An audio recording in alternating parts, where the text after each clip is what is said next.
सभी किसान भाई और व्यापारी बंधुओं को मेरा नमस्कार। आज है 13 नवंबर। आप देख रहे हैं कमोडिटी समीक्षा, आपका अपना चैनल। आज के इस वीडियो में हम चर्चा करने वाले हैं ग्वार के ऊपर, और जिस हिसाब से ग्वार के प्राइस में लगातार एक गिरावट का दौर जारी है, मन में संशय कि आगे चलकर प्राइस कहां तक जा सकते हैं। सीजनल सप्लाई मार्केट में बनी हुई है, लगातार आवक आ रही है, लेकिन पिछले साल के कंपेयर में आवक कम आ रही है। उसके बावजूद प्राइस लगातार गिर रहे हैं, तो मेजर सपोर्ट ग्वार में कहाँ रह सकता है, इसके ऊपर ये वीडियो है और अब लास्ट तक आप जरूर जुड़े रहेंगे। आगे बढ़ने से पहले एक डिस्क्लेमर देना चाहूँगा कि अगर इस वीडियो के बेसिस पे अगर आप फ़ायदा बाज़ार में ट्रेड करना सोच रहे हैं, तो अपना जो भी फाइनेंशियल कंसल्टेंट है, उसे ज़रूर सलाह लें। फ़ायदा बाज़ार में ट्रेड काफ़ी जोखिम भरा होता है। तो बात करते हैं पहले प्राइस के प्रोस्पेक्टिव से। और कल हमने देखा था दिसंबर कॉन्ट्रैक्ट में गिरावट बढ़ती हुई दिखी थी, और जो प्राइस जो थे, अगर लो के हिसाब से देखेंगे तो लो 4663 के आसपास का लो दिसंबर कॉन्ट्रैक्ट का बनते हुए दिखा था। हालांकि उसके बाद थोड़ी सी रिकवरी बनती हुई दिखी थी, और जो वायदा बाजार था पॉजिटिव अंक के साथ बंद होते हुए दिखाई दिया था 0.75% की बढ़त के साथ। वहीं अगर आप ग्वारगम की बात करेंगे तो ग्वारगम में भी लगभग लगभग वही हाल, और जो प्राइस थे, जो लो बना था 8410 के आसपास का लो बना था, और वहां से भी थोड़ी सी रिकवरी होती हुई दिखी थी। 1.26% की रिकवरी आपको दिसंबर कॉन्ट्रैक्ट में बनती हुई दिखी थी। तो दिसंबर कॉन्ट्रैक्ट हो चाहे नवंबर कॉन्ट्रैक्ट हो, नवंबर कॉन्ट्रैक्ट में अगर आप देखेंगे तो नवंबर कॉन्ट्रैक्ट में जो लो बना था ग्वारगम का, मैं देख रहा था 8300 के आसपास, 8304 की 8305 ऐसा कुछ बना था। 8300 के आसपास भाव जाते हुए दिखे थे नवंबर कॉन्ट्रैक्ट, और उसके बाद थोड़ी सी प्राइस ऊपर आते हुए दिखे थे। दिसंबर कॉन्ट्रैक्ट की अगर आप बात करेंगे, दिसंबर वायदा की, तो शॉर्ट कवरिंग होती हुई दिखी थी इन स्तरों पे। जो भी था, सेलर्स अपने पोजीशंस कट करते हुए दिखे थे।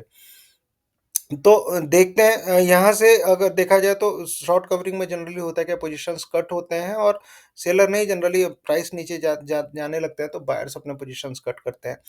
तो अभी क्या सिनेरियो मार्केट में बन रहा है, अभी क्या करना चाहिए, सबसे बड़ा सवाल यही है ग्वार के लिए। अगर आप वायदा बाजार को छोड़ के अगर आप हाजिर बाजार की बात करेंगे जोधपुर मार्केट में, तो जोधपुर मार्केट के जो भाव है 4659 4660 के आसपास अभी ट्रेड हो रहे थे। और एक तरह से देखा जाए तो जोधपुर मार्केट के जो भाव हैं, वायदा बाजार से कहीं ना कहीं थोड़े से नीचे चल रहे हैं। और वहीं अगर आप ग्वारगम की बात करेंगे तो ग्वारगम के भी जो भाव है 8594 के आसपास जोधपुर मार्केट में ट्रेड करते हुए दिख रहे हैं। फंडामेंटली मैं लगातार आपको बता रहा हूँ कि जिस हिसाब से प्राइस अभी चल रहे हैं, कहीं न कहीं अगर देखा जाए तो डिमांड को लेके मार्केट में जो चीज़ें चल रही हैं, कंसर्न्स हैं, उसके चलते प्राइस में लगातार गिरावट हो रही है। और सबसे बड़ी बात है कि एनसीडीएक्स पे जो स्टॉक्स हैं, वो भी लगातार कंसिस्टेंटली बने हुए हैं। लगभग लगभग 28,000 टन, 28,000 से 29,000 टन के आसपास का गम पड़ा हुआ है। सीड भी अगर आप देखेंगे तो 22 से 23,000 टन का सीड, जो पिछले साल के कंपेयर में सीड के स्टॉक हो चाहे गम के स्टॉक्स हो, लगातार एनसीडीएक्स पे बने हुए हैं। और ये इंडिकेट करता है कि जब स्टॉक्स ज़्यादा एनसीडीएक्स पे रहते हैं, तो एनसीडीएक्स के प्राइस की टेंडेंसी जो रहती है, डाउन साइड में ट्रेड करने की रहती है। एक्सपोर्ट के हिसाब से बात करेंगे तो हाल फिलहाल में सितंबर के एक्सपोर्ट के आंकड़े आए थे और गवर्नमेंट ने रिलीज किए थे। और उसमें हमने देखा था कि सितंबर के महीने में जो टोटल एक्सपोर्ट हुआ था, लगभग 30,000 टन का चूरी कोरमा और ग्वारगम को मिला के एक्सपोर्ट हुआ था, जो पिछले साल के कंपेयर में 5% तक कम था।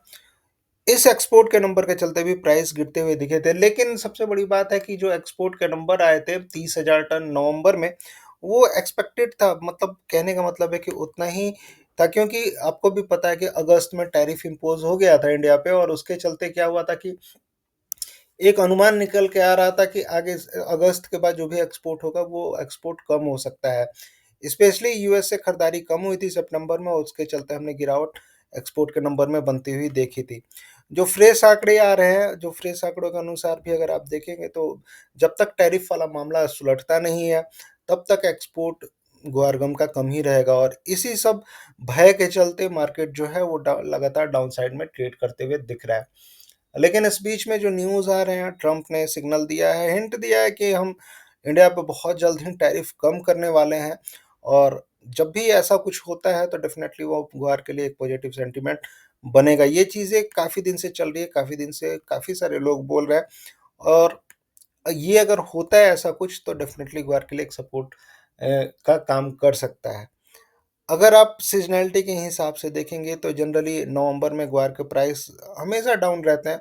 बहुत कम ही चांस ऐसा रहा है कि नवंबर में ग्वार के प्राइस ऊपर रहे। तो जो नवंबर का जो महीना रहता है अगर सच पूछिए तो ये ग्वार की खरीदारी का महीना रहता है। इस महीने में ग्वार में ज़्यादातर लोग निचले स्तरों पे खरीदारी करते हैं। जो बायर्स रहते हैं वेट एंड वॉच की स्थिति में रहते हैं और जब उनको लगता है कि बॉटम बन रहा है वहाँ पे खरीदारी अच्छी खासी स्टॉकिस्ट हो चाहे मिलर्स हो करते हुए दिखते हैं। ऑलरेडी 13 दिन निकल चुके हैं नवंबर में और जो सपोर्ट निकल के आ रहा है मेरे हिसाब से धीरे-धीरे अब खरीदारी आपको ग्वार में बनती हुई दिखेगी।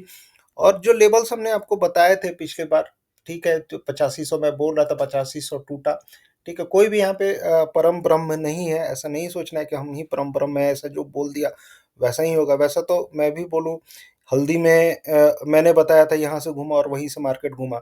बहुत सारी चीज़ें हैं, ऊपर-नीचे होता है, प्राइस है, मार्केट है, इसमें किसी का दुनिया में कोई भी ऐसा व्यक्ति नहीं है जो बोले कि मैं परफेक्ट हूँ और जो मैं बोलता हूँ वही वही होता है। अगर ऐसा होने लगे तो हर कोई खुद से ही करेगा और कोई वीडियो और ज़रूरत ही नहीं पड़ेगी जब जब पहले से ही पता है कि जब ये चीज़ें होने वाली हैं, तो कोई क्यों कोई काम करेगा, वही काम करेगा, सीधी-सी बात है। लेकिन जो भी चीज़ है हर कोई अपना परसेप्शन रखता है, अपना एक आशा रखता है अपनी स्टडी के अनुसार, एक अनुमान रखता है।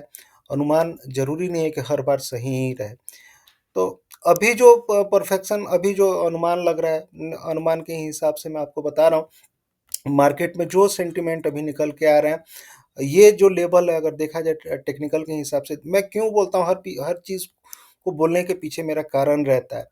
लास्ट टाइम भी मैंने जो बोला था कि मार्केट यहाँ से घूम सकता है 8500 चाहे 8600 के आसपास क्योंकि मुझे वहाँ पे ट्रेंड लाइन सपोर्ट बनते हुए दिख रहा था। अभी मैं बोल रहा हूँ 61% का रिट्रेसमेंट अगर देखा जाए लास्ट लेग का, इस लेग का अगर 61% का रिट्रेसमेंट कहीं पे यहीं पे आ रहा है और जो 61% का रिट्रेसमेंट जनरली रहता है टेक्निकल टर्म में अगर आप जाएँगे तो जनरली एक तरह से सपोर्ट अच्छा सपोर्ट माना जाता है। तो जोधपुर मार्केट में जो ग्वारगम के जो भाव हैं कहीं न कहीं 8300 से लेके 8400 के बीच में सपोर्ट लेते हुए दिख सकते हैं। जब तक ये लेवल नहीं टूटता मुझे लगता है कि यहाँ से एक रिकवरी आपको ग्वारगम में बनती हुई दिख सकती है। वहीं अगर आप ग्वार सीड की बात करेंगे तो जोधपुर मार्केट में ग्वार सीड के भाव भी जो है 4600 के आसपास एक अच्छा खासा सपोर्ट लेते हुए चल रहे हैं और मुझे लगता है कि 4600 का जो लेवल रहेगा ग्वार सीड के लिए भी अच्छा खासा सपोर्ट बनते हुए आपको दिख सकता है। आरएसआई के हिसाब से भी बात करेंगे तो आरएसआई भी 30 के नीचे फिसलते हुए दिखा है, 29 के आसपास ट्रेड कर रहा है जोधपुर मार्केट का और आरएसआई वीकली चार्ट पे जब इतना नीचे जाता है तो जनरली प्राइस ऊपर जाने की टेंडेंसी रखते हैं। तो कहने का मतलब है कि ये जो भी गिरावट हो रही है इन स्तरों पे धीरे-धीरे खरीदारी एवरेज खरीदारी करिए, एग्रेसिव खरीदारी ना करें। एग्रेसिव खरीदारी मतलब होता है कि एक ही बार में खरीद के बैठ गए, नहीं। एग्रेसिव खरीदारी ना करें, थोड़ी-थोड़ी खरीदारी जारी रखें, ठीक है? और उस हिसाब से अपनी रणनीति आपको रखनी चाहिए। ग्वारगम में भी देखिए होता क्या है कि वायदा में और स्पॉट में काफ़ी डिफरेंस रहता है। वायदा में होता क्या है कि अगर प्राइस लगातार नीचे जाते हैं तो आपको मार्जिन भरना पड़ता है। तो जनरली लोगों को के पास कोई चारा नहीं रहता है, लोग जनरली पोज़ीशंस कट करते हैं। स्पॉट में भी लगभग वही है लेकिन स्पॉट में एक रहता है कि चलिए ऊपर में अगर प्राइस जाएँगे तो मार्जिन अलग से नहीं भरना पड़ेगा। तो अभी जो सिनेरियो बन रहा है मेरे हिसाब से सपोर्ट मान के चलिए, अगर वायदा की अगर आप बात करेंगे तो वायदा में भी कहीं न कहीं देखा जाए तो सपोर्ट यहीं पे कहीं पे 8300 8400 के बीच में गम का सपोर्ट बनते हुए दिख रहा है और सीड का भी जो मैं लास्ट टाइम मैंने आपको बताया था 8600 4650 के आसपास मैं बहुत दिन से आपको बोल रहा हूँ 4650 तो मान के चलिए 4600 से लेके 4700 के बीच में जो भी सपोर्ट मिलेगा धीरे-धीरे खरीदारी के मौके आपको बनते हुए दिखेंगे। अगर ये सपोर्ट टूटता है, तो फिर दिक्कत होगी लेकिन अभी फ़िलहाल के लिए मुझे लगता है कि इन स्तरों के आस-पास आपको ग्वार सीड में खरीदारी के मौके 4600 से लेके 4500 के बीच में आपको बनते हुए दिखेंगे। तो ओवरऑल देखा जाए फंडामेंटल धीरे-धीरे फ़ोकस हो गया है ट्रम्प का जो भी बयान होने वाला है और अगर ऐसा कुछ न्यूज़ निकल के आता है कि ट्रम्प ने इंडिया पर टैरिफ कम कर दिया तो डेफ़िनेटली ये एक पॉजिटिव सेंटिमेंट गुआर के लिए हो सकता है। तो ये था ग्वार पे मेरी राय, आपको कैसी लगी आप बताएँगे और सबसे बड़ी बात है कि चीज़ें धीरे-धीरे अनुकूल होती जाएँगी। ग्वार एक ऐसी कमोडिटी है काफ़ी दिन से डाउनफॉल हो रहा है ग्वार में। अगर इन स्तरों पे मार्केट अगर सँभलता है तो संभावना रहेगी ऊपर में जाने की। मैं आप जुड़ेंगे तो मैं बताऊँगा कि कहाँ तक ऊपर में जा सकता है, छोटे-छोटे टारगेट के साथ चलेंगे, ठीक है? उसके बाद फिर हम डिसाइड करेंगे कि आगे चल के मार्केट क्या रहने वाला है। लेकिन अभी के लिए फ़िलहाल के लिए जो भी गिरावट हो रही है, थोड़ी-थोड़ी खरीदारी शॉर्ट टर्म के लिए आप करके चल सकते हैं। ज़्यादा जानकारी के लिए इस नंबर पे आप मुझे मैसेज कर सकते हैं, कॉल कर सकते हैं, कोशिश रहेगी कि आपकी हेल्प कर सकूँ मैं। तो देखते हैं क्या रहता है फंडामेंटल और क्या रहता है टेक्निकल। आप जुड़े रहें, हमेशा जुड़े रहें। ज़्यादा से ज़्यादा जुड़ें, ज़्यादा से ज़्यादा अपने मित्रों को शेयर करें। तो मिलते हैं फिर नेक्स्ट वीडियो में, तब तक के लिए थैंक यू, जय हिंद, धन्यवाद।